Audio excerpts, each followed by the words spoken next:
why is it important to plan and prepare? It's those uncomfortable conversations that we have now that can really avoid a lot of problems later when you're in a crisis. So having them now, knowing what somebody wants is so, so helpful. You'll have a much better, you won't be as reactionary when a crisis occurs. You'll be able to respond when that crisis occurs. So it really is this lack of preparation that's so often, that's where families are arguing and dad doesn't want that, mom doesn't want this. If you can lay this all out in advance, ideally even in a family conference, so, so helpful later. And I'll just say now, because some of you are probably wondering or thinking, well, you don't know my family, they won't talk about these things. So I'll be repeating this later, but the way to talk about it is to really talk about yourself. For example, you know, Mom, I just was redoing my will and getting my will together and making my wishes known for even my funeral, Mom. I mean, I don't want you, if I should go before you, that's always a great take down the defenses, right? Just putting out that option that you might go before them. Otherwise people feel like, oh, you're planning my death? You're trying to get my money? You know, all those things. So anyway, if you just talk about yourself and approach it that way. And I was just wondering if you and Dad or you have your wishes in place. Because I want you to know that I really want to be there for you when you need help, but I want to know what kind of help you want from me. And then you listen. So we'll talk more about that, but in case you were wondering, I wanted to say that right off the bat. So planning can also help reduce this huge financial impact. So as you probably already know, family caregiving can put a tremendous amount of financial strain on a family. 34 million Americans provide 37 billion hours of unpaid caregiving. We call it informal care every year. I mean, that is just huge. And then you can read here, the National Alliance for Caregiving estimates that $659,000 is lost in, this is in pensions and Social Security benefits, lost wages, not only from people taking time away from work, and if you're involved in caregiving already, you know this, you're on the phone, you have to leave early, I've got to get somebody to the doctor, you know, whatever it is. Oftentimes people leave their jobs early, you know, have to quit their jobs to take care of a loved one. So it really is a huge issue. And we all know about our silver tsunami, right? Baby boomers, you know, how many baby boomers are turning 65? I mean, we're gonna have a lot of older adults to take care of in the years to come. So not only are our families impacted, our whole system is impacted. We really need to be good advocates. So is anybody here sandwiched in the sandwich generation, taking care of kids and, yeah, you know, soccer and dance and homework and mom and dad maybe and grocery shopping and oh my God, I mean, that is just sometimes too much to ask of a person. You need resources and assistance. So when we talk about assessing what's going on, this is what we look at, activities of daily living. And the reason I bring this up is because sometimes sometimes our parents are worse off than we think, and sometimes they're better off than we think.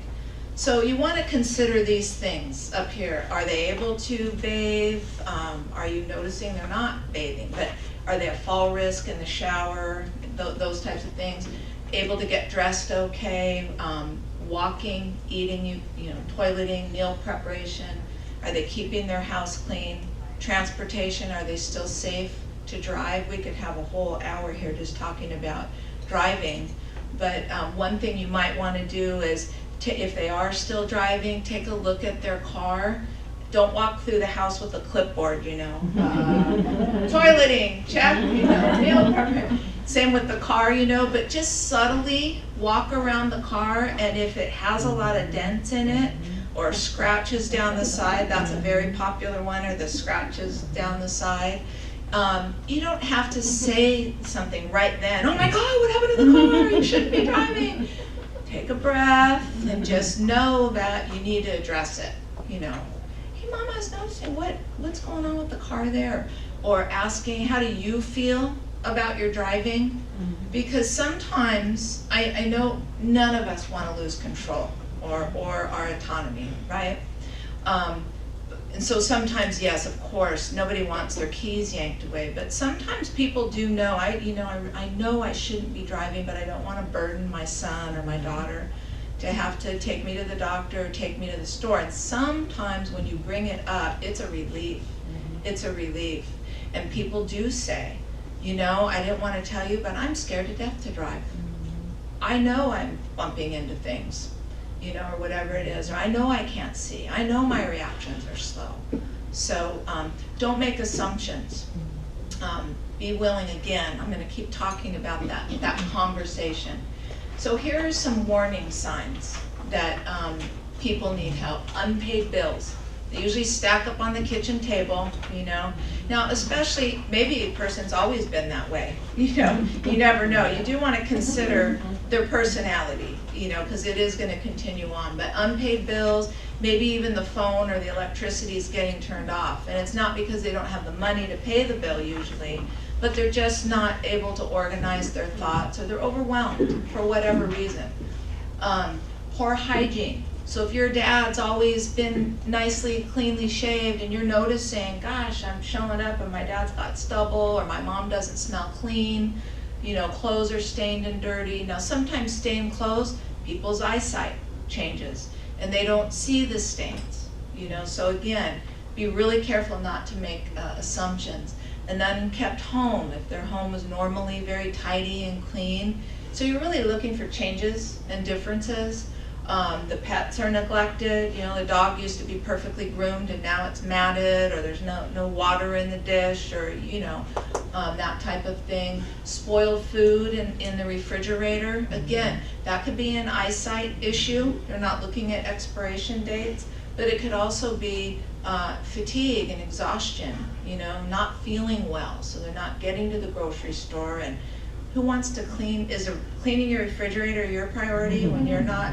You know, none of us. We all have those occasional science projects, right? Medication errors. This is huge. One of the top reasons for emergency room visits is medication errors. So you might notice your mom or your dad's calling you. Maybe they're even frightened. You know what? I think I took my medication twice. And these pill boxes, I mean, they're all great when you're functioning well, but if even the most mild form of dementia or cognitive impairment, people might forget what day it is. Or I used to own an in-home care and assistance agency, and we had clients sometimes that took multiple days. I mean, they didn't even really know it was medication. So, and I had a non-medical, you know, in-home care and assistance agency, and that's when we had to really bring in an RN to really manage the person's medication and lock it up and have it administered. And obviously our services, non-medical, were less expensive than medical, and so families were reluctant. No, my mom's fine, she can take her medication.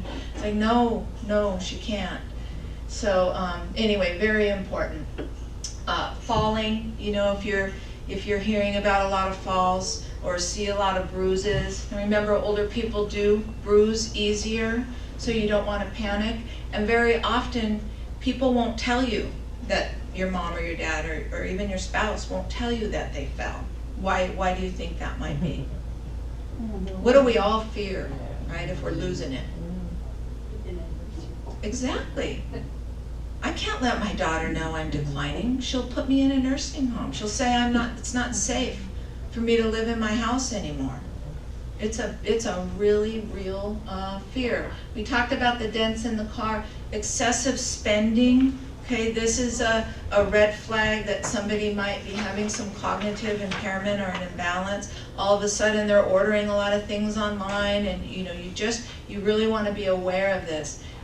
New friends, you know, again, we go back to our fraud and elder abuse. Fastest growing crime is elder abuse, but financial elder abuse against obviously older adults. So you really want to be careful of new friends showing up in your parents' lives. Of course they're going to be nice. Oh, he's such a nice man. He would never do that. Of course they're nice. These people are very tricky and manipulative. And if it's a caregiving situation, I mean, often they even feel entitled. You know, he wanted to buy me a Cadillac. You know, so anyway, again, you just want to keep your finger on the pulse and watch things and know what's going on without being paranoid. You want to be calm, cool, and collected about it, and not add fuel to the fire, and because that's when people really get defensive and resistant. So very calmly, just assess, and then decide what it is you need to do. Talk of winning contests, scams. Just the last time I did this presentation, somebody came to talk to me after, and sure enough, his dad was giving his money away every month, completely involved in one of these contests and scams. So anyway, so let's talk a little bit about mental status. So personality, and this comes right from the Alzheimer's Association, is the one constant throughout our lifespan. So it's not our personality that changes, but our personality traits can become exaggerated by certain things. It could be a side effect of an illness, it could be a medication side effect. You know, so often, and I'm sure, I bet you're all already know this, but people are prescribed different medications from different doctors, and Dr. A doesn't know what Dr. B is prescribing, and so sometimes this can cause cognitive issues, medications, or somebody's lost a lot of weight and they don't need the same dosage of medication that they were taking in the past. Or their condition has changed and they don't need that medication at all. So an assessment by, I think, a geriatric physician is so important, because very often older adults have had the same family doctor for 40 years, and of course they're very attached to that doctor, but maybe the doctor is not quite up on things, you know, definitely maybe not up on, oh, your mom's just getting old, what do you expect, you know, and doesn't really take what your concern serious. Did you guys know that a bladder infection can cause confusion and mimic signs of dementia? If you take somebody to the ER and say, I think they've had a stroke, she doesn't know what day it is, she's confused, she's not making any sense, the first thing they do is a urinalysis to rule out the bladder infection. Then they get on antibiotics and their mind's clear and they return. Sometimes it's a fall and there's a head injury, and they don't mention it for the reasons that we just talked about. So it's so important not just to assume and accept, oh, well, she's getting older, he's getting older, you know, he's just senile. It's so important to get that assessment and really find out what is going on here. And most important, what can we do to help? What can we do to help? So gathering those family members, right? We all have supportive, involved family members that want to help. That always gets a laugh. That's a good icebreaker. I should just say that right at first. So, but we'll talk. I think it's important to just talk in an ideal sense, and then you kind of adjust this for your own family and what's possible for your own family. So hopefully you can form a team. And you know, just like any team, there's weaker teammates and stronger teammates, right? You want to just figure out the best position for each family member. So hopefully you can get input and gain support of loved ones and other family members. You know, hey, just making the sister in Nebraska aware of what's going on in California. I'm concerned about mom. She might have a busy career and is assuming everything is going okay until you tell her. So again, don't make those assumptions. If you have a difficult family member, most people do, include them in the conversation as well, because they're the ones later, if they're not included, they can cause a lot of trouble later. Doesn't mean you have to do what they say, but you know, just listen to listen to them and shake your head and move on. So how do we begin the conversation? Well, somebody needs to open it. So like I said earlier, I think, and again, there's so many different scenarios that this could be happening, so it's hard to say, just apply this formula and this will work for you. It depends on your family, it depends on the prognosis, it depends on what's, you know, really going on in your particular family, but somebody needs to open the conversation, whether that's, you know, Mom, we're just concerned for your safety, or we just thought it would be a good idea to get together and talk about your health. But most important, we want to hear from you how we can support you. If you put it out as a question and not, we're here to tell you what needs to be done, it works so much better if you ask questions. And then sometimes you have to really bite your tongue.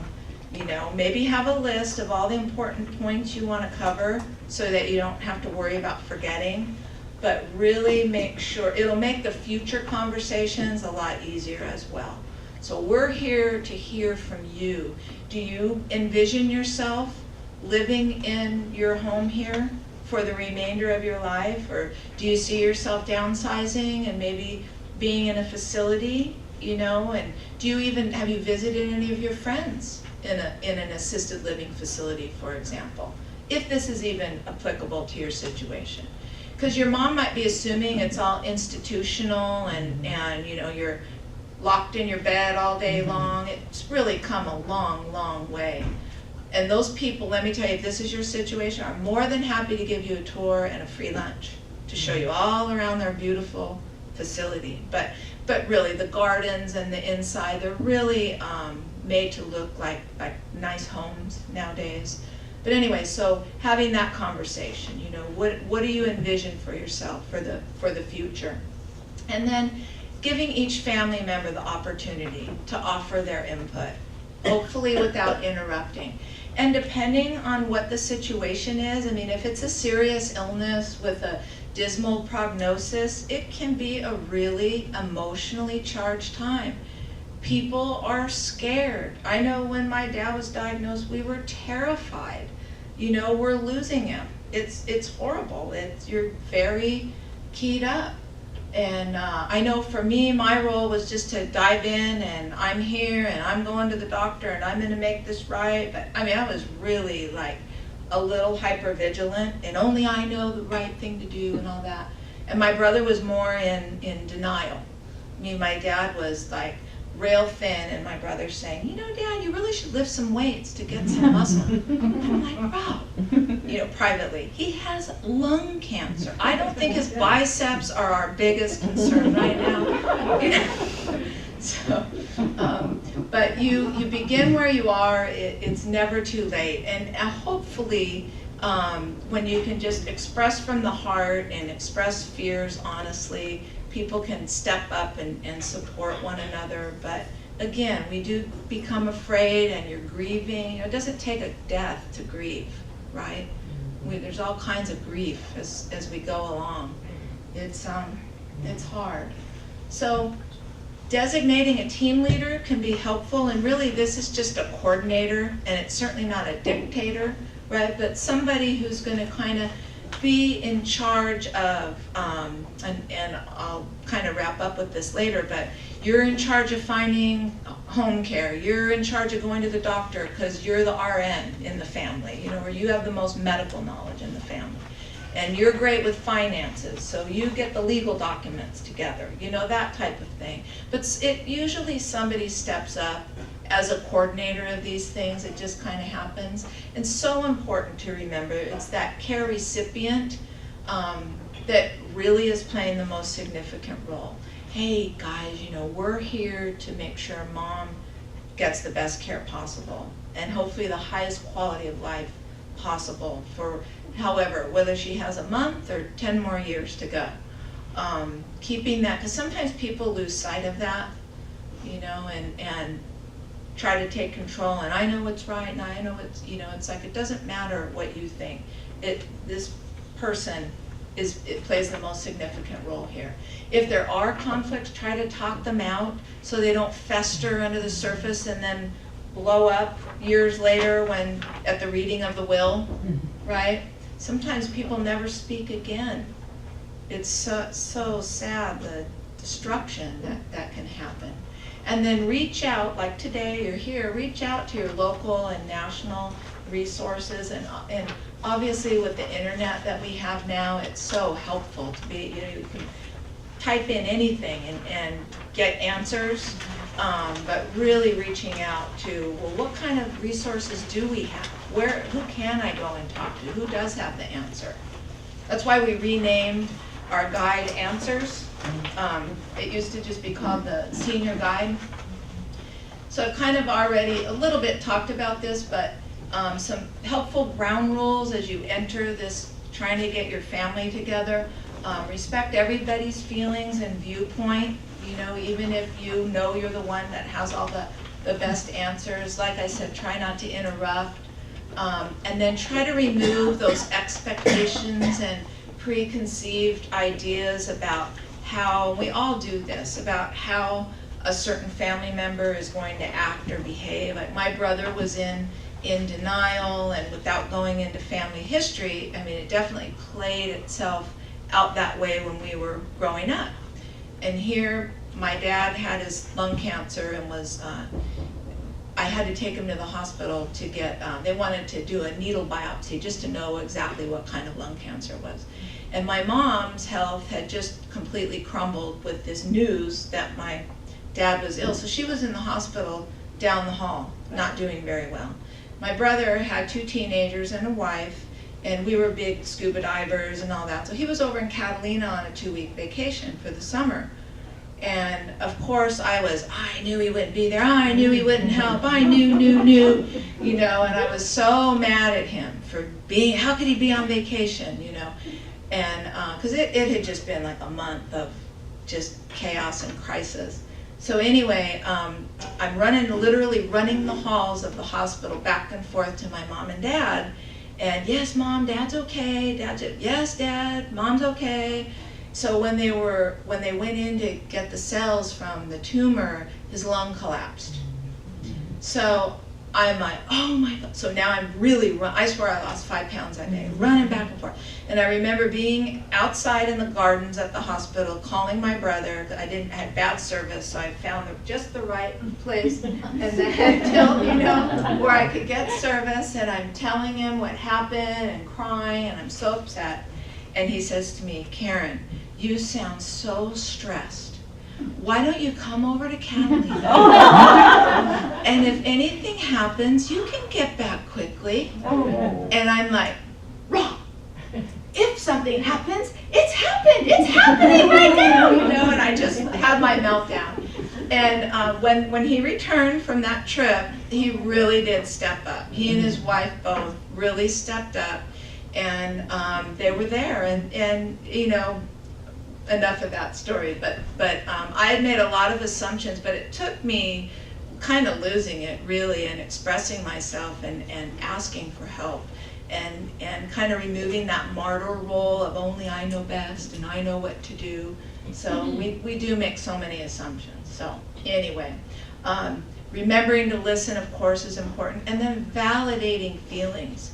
So for example, putting yourself, when we turn it into we, like we're all in this together, not I'm younger, you're older, you're declining, you know what I mean? But when you talk about it more as just the human condition, because look at my brother, 55. He thought he would never even have a hangnail before he was 80. I mean, and he's got his challenges. So saying, for example, Mom, I know this must be really scary for you, or asking how your parent feels, or your loved one, whoever it is. Are you scared? Or what are your concerns? And then really being empathetic and saying, I can't imagine, or I can only imagine how I would feel, or I'm going to feel when I'm faced with these same things. And so just really, because it can be painful to validate feelings. We want to just do it, you can't drive anymore, just give me those keys and forget about it, you know, and move on. But it just doesn't work like that. So anyway, it works much better if you're empathetic. And remember to empower and focus on strengths. Even the most horrific disease, right? There's still things that are working well, right? My best friend's mom died of Lou Gehrig's disease, but her mind, and one of the most brutal things about Lou Gehrig's disease is that your mind is okay. But she was so sharp and in such control of her care, and had so much to give and to offer, literally until the day she died. So focusing on a person's strengths and what they can do. You know, if they have a terminal illness and they want to go on a cruise, don't say, you can't go on a cruise. You know, just support it and say, wouldn't that be great for you to go on a cruise? If the cruise comes, suggest insurance, but if the cruise comes and they can't go, they'll know that. They'll know that, you know. But anyway, even in just day-to-day life, focusing on strengths and not on withdrawing, you know, encourage people to continue to do the things that they love to do. Talk about hobbies and interests and not just health. Does this not happen? I mean, we all do this. When somebody's not feeling well, you know, how's your back today? How's your pain today? My dad must be looking down, well, I'm so glad I don't have to listen to you asking me if I can breathe today. I mean, we had a great relationship, but I mean, I was just compelled. Can you breathe today, Dad? How are you breathing today? You sound short of breath. Because when someone's short of breath on the phone, you can really hear it coming through the phone. But whatever it is, all right, how are you moving today? Try to find other things to talk about. Have you seen any good movies, or what have you read, or talk about current events? It's not all about health decline. You know, our body. Try to remember our bodies are the vehicle. A much bigger part of us is traveling in that vehicle. So, and then when you're having these family meetings, it's a good idea to have a scribe. You can use some humor. Who's going to be the scribe? And note what was discussed. You know, you can use humor too. Well, we all know that we remember things differently, so let's just talk about what mom and dad want, or mom or dad, whatever the case may be.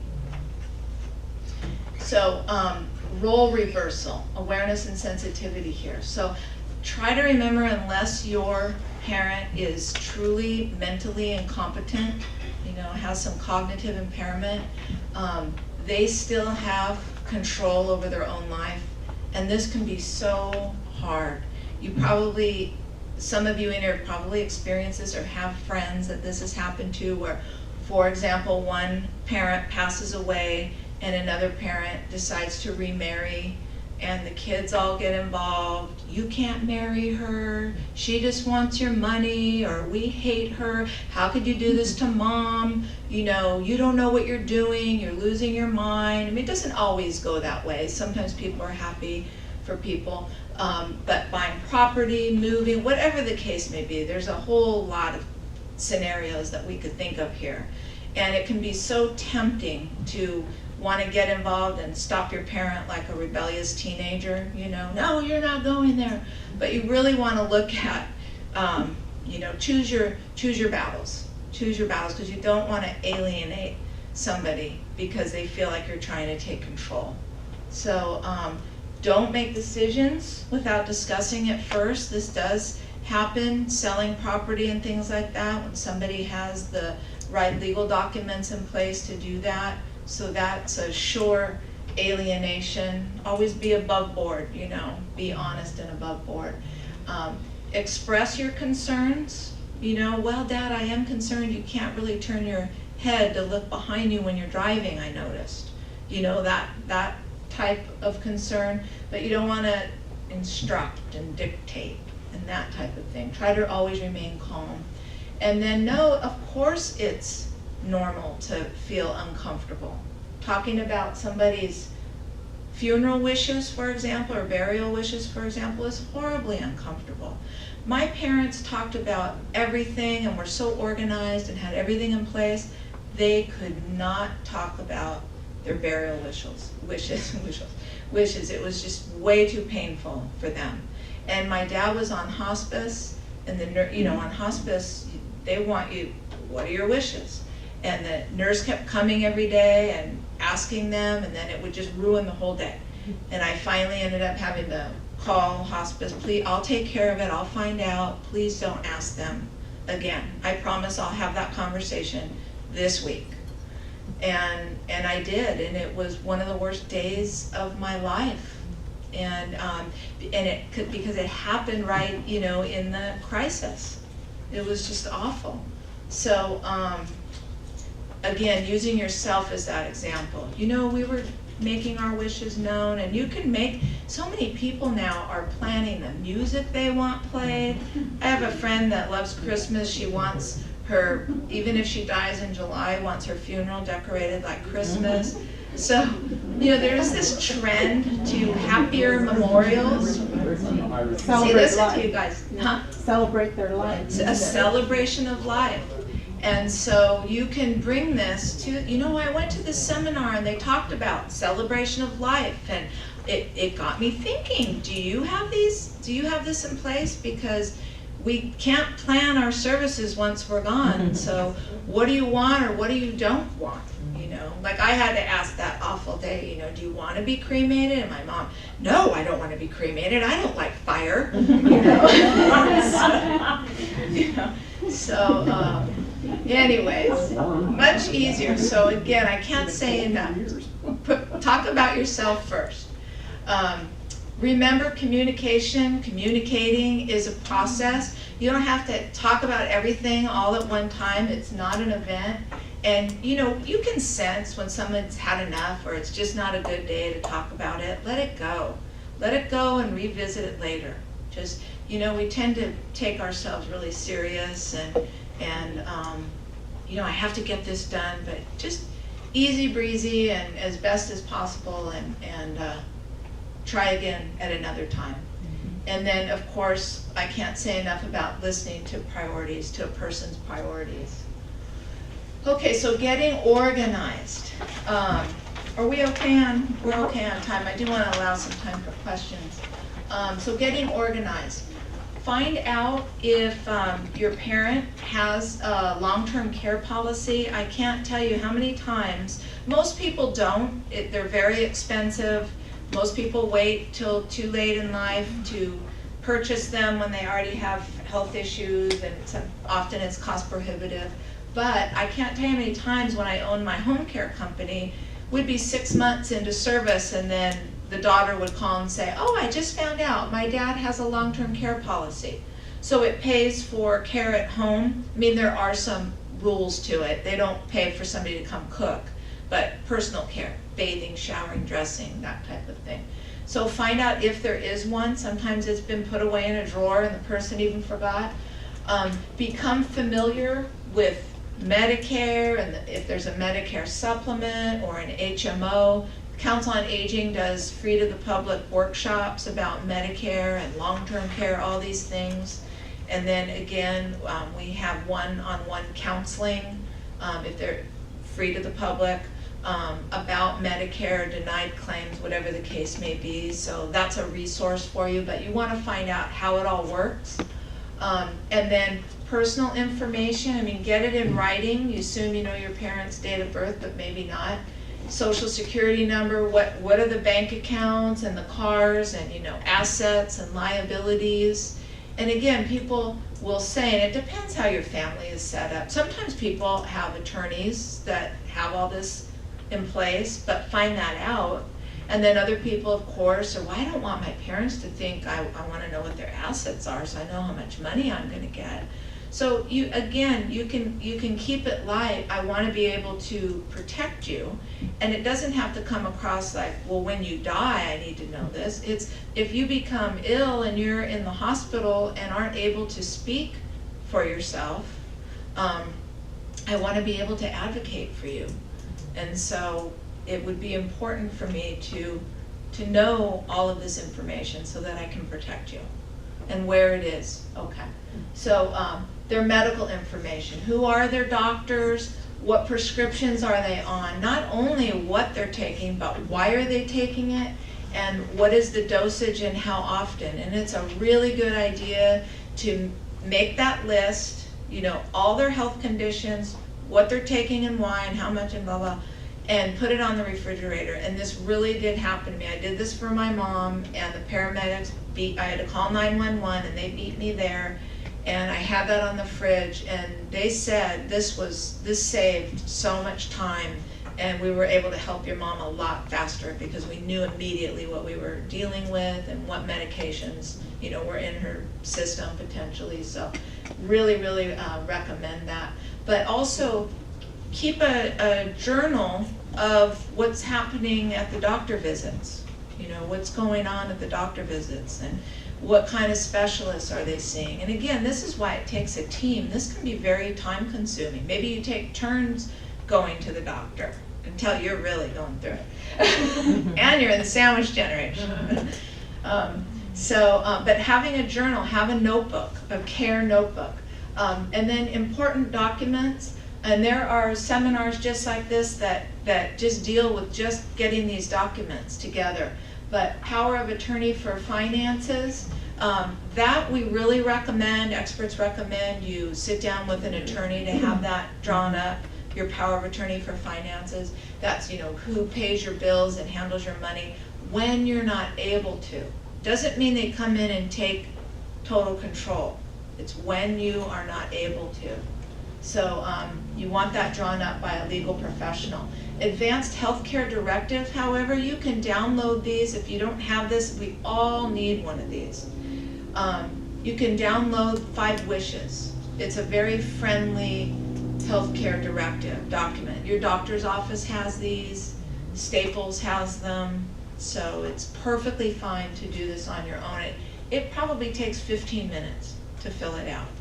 So it's, you know, do you want resuscitation? Do you want to donate your organs? You know, all of those things are laid out in that. If you're not able to speak for yourself, who's in charge of your medical decisions? And it isn't always your spouse or partner. Sometimes they're too emotional and they may not be the best person to make decisions for you. You want somebody who's really logical and knows will carry out your wishes. You can trust to carry out your wishes. That's a better way to say it. Wills, life insurance policies, so you want to find out, where are all these? Have they been updated in the last 5 or 10 years? Find that out, because people change. This happened with another very good friend of mine. Her dad had Parkinson's disease with Lewy body dementia. So he declined pretty rapidly, and there was a whole, my good friend and her 2 sisters. And my good friend said, no, absolutely not. I know Dad. She was the power of attorney for healthcare. Dad would not want a feeding tube. Well, his